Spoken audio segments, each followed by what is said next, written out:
Now, the next property that we're going to discuss is the electron gain enthalpy, or as some books quote it as the electron affinity. But I'll tell you, they both are closely related, but they are not exactly the same. Now, during the addition of an electron, there could be two possibilities of energies. Either the energy is given out or the energy is absorbed. Now, there is a sign convention that we'll be following for electron gain enthalpy, where if the energy is released by the atom while accepting an electron, that would be termed as negative. And if we have to supply energy to make the electron go inside the atom, then we would call it as positive. So there would be four terms which could be there, that is more negative, less negative, more positive, or less positive. Now, when and why would we use the negative and the positive? We'll just take a look. Now, let's say I have sodium and I have magnesium with me, right? Now, if I want to add an electron to each one of them, will the electron gain enthalpy have a positive value or a negative value? Think. See, now sodium and magnesium both are metals. And since they are metals, they would not want to take electron. So they will oppose the addition of electron. So that means we would have to give energy in order to add the electron to either one of them, right? So that means for metals, the electron gain enthalpy can never have a negative value. It would always be talked in terms of positive, that is, you will have to supply energy. Now, the question comes, out of the two, which one would have more positive electron gain enthalpy and which one would have less positive electron gain enthalpy, right? So here carefully, what words am I using? Now, out of sodium and magnesium, which one is smaller in size? Yes, magnesium is smaller in size. So now what happens? The nuclear force of attraction on the electron via magnesium is more because the size of magnesium is smaller. And in the case of sodium, since the size of sodium is big, the amount of nuclear force on the same electron is lesser. So that means, in a way, the nuclear force of magnesium is helping me out in attracting the electron, but the nucleus of sodium is not helping me out. So in both the cases, I am giving energies. But because that small amount of help I am getting from the magnesium atom, so the amount of energy that I have to supply to magnesium for accepting the electron would be less as compared to sodium. So in the cases of metal, the electron gain enthalpy would always have a positive value, and the one which has a smaller size or a higher nuclear charge would be the one which would have a lesser positive electron gain enthalpy, and the other one would have a higher positive electron gain enthalpy, right? So two factors which we have taken care of over here on which electron gain enthalpy is depending is the nuclear charge and the atomic size. Now let's take another example where we'll consider two non-metals, right? So let's take sulfur and let's take chlorine. So the electronic configuration for sulfur would have 3p4, and for chlorine it would be 3p5. Now, if I put one electron over here, which one do you think would accept the electron first and become more stable? Yes, it would be chlorine, because if it takes one electron, it achieves the noble gas configuration. So that means the stability for chlorine after accepting the electron is increasing, so it would remove the maximum amount of energy. So that is why in the case of chlorine and sulfur, because of the electronic configuration, the electron gain enthalpy of chlorine would be more negative as compared to sulfur. Now let's take a look with another property.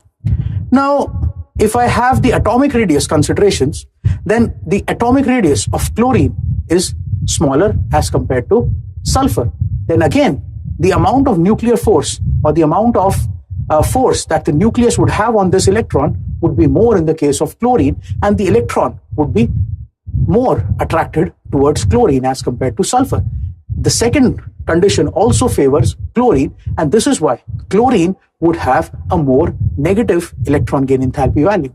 Now, why negative over here? Because it's a non-metal, and non-metals have a tendency to accept an electron. So for accepting an electron, they would release energy. That is why in the cases of metal, we were saying that the electron gain enthalpy would always be positive, and in the cases of non-metals, it would always be negative, right? So the third factor on which electron gain enthalpy is depending is the electronic configuration, right? So with the electronic configuration, if there is any element which has a half-filled or a fully filled subshell, that would have a very low electron gain enthalpy. Now, depending on if it is a metal or a non-metal, we would judge that will it have a positive value or a negative value. But please take into consideration the electronic configuration also. So the three factors on which electron gain enthalpy is depending is the atomic radius, the nuclear charge, and the electronic configuration. So now, if we talk about the periodic trends or the periodicity for electron gain enthalpy, then let me tell you,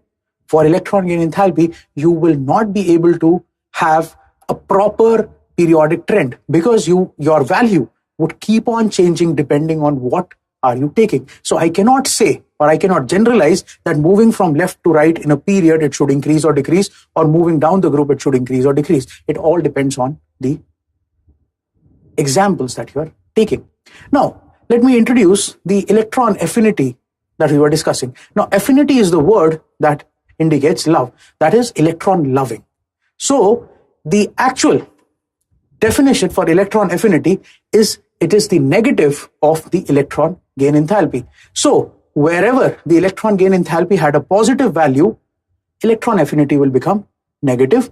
And wherever the electron gain enthalpy had a negative value, the electron affinity would become positive. So that means if there is an element or an atom which loves electrons or which would want to attract the electron to itself, there you would say that the electron affinity is positive.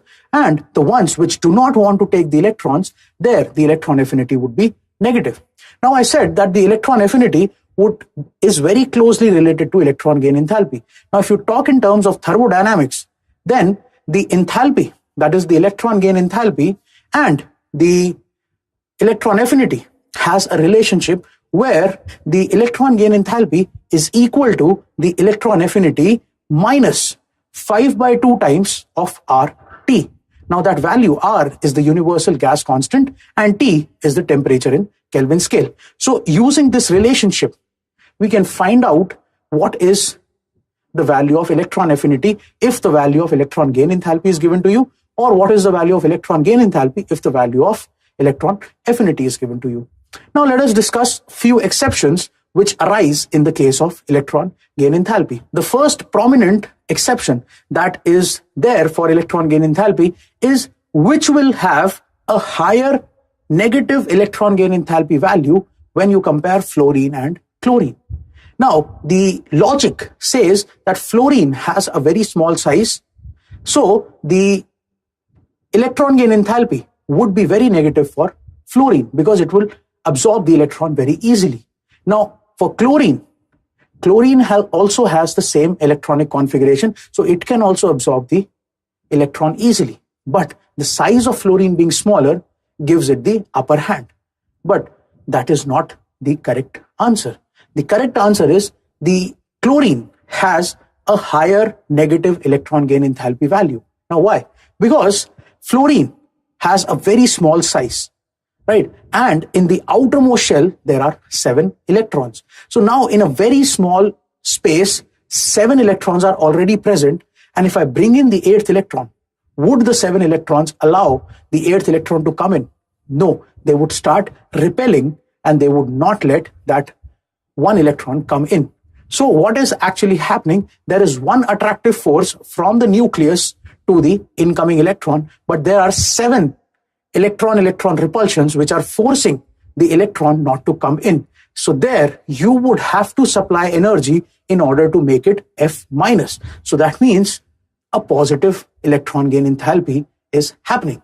Now in the case of chlorine, the outermost shell can easily accommodate 18 electrons and only 7 electrons are present. So the incoming electron would not have a problem while coming in. So a higher negative electron gain enthalpy value is for chlorine.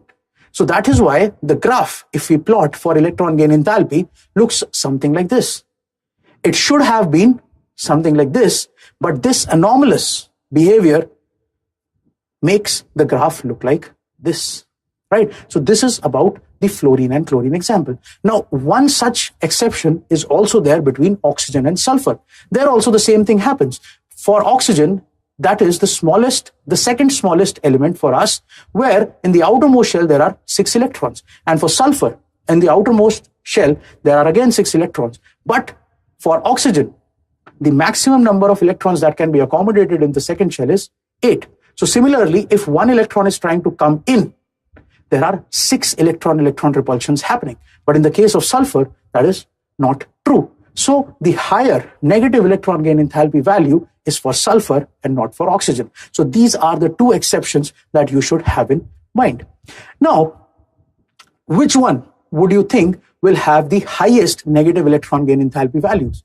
Yes, it would be for the halogens. The halogens would be the ones which would have the highest negative electron gain enthalpy values.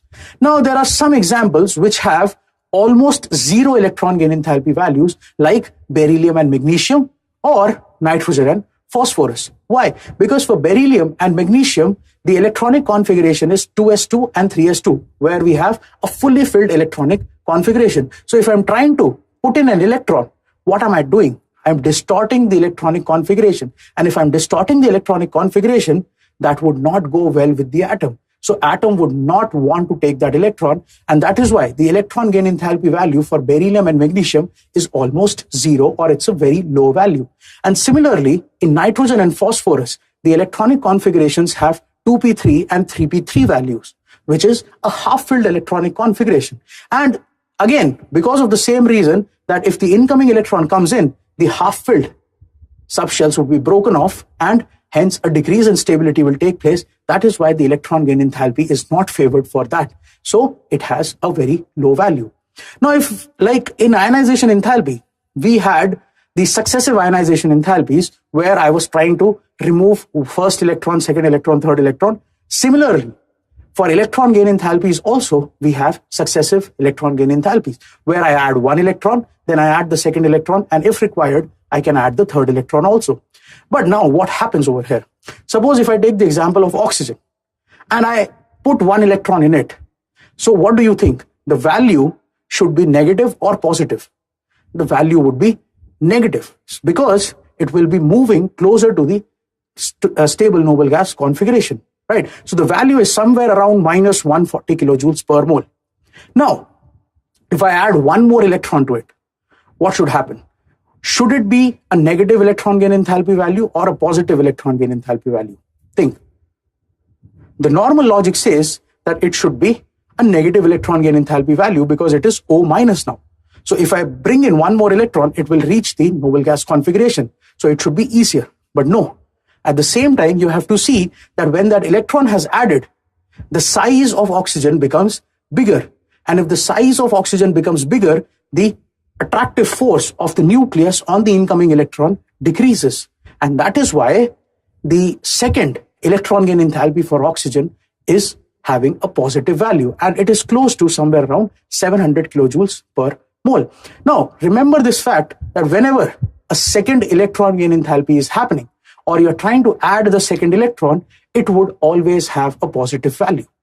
Right? It will never have a negative value because the increase in size would be given more prominence as compared to anything else. So this is about the electron gain enthalpy. Now, if I correlate the electron gain enthalpy with the electron affinity, for this, let's take an example of oxygen and sodium.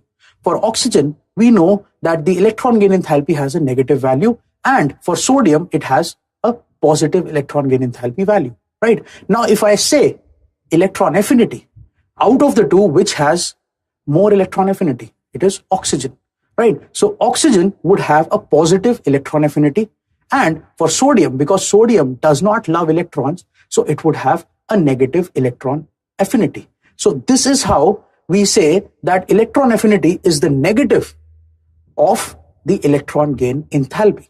So wherever you have an atom which is a non-metal, the non-metals would always have a higher electron affinity, that is a positive electron affinity, and the metals would always have a negative electron affinity. So don't confuse yourself with electron gain enthalpy and electron affinity, right?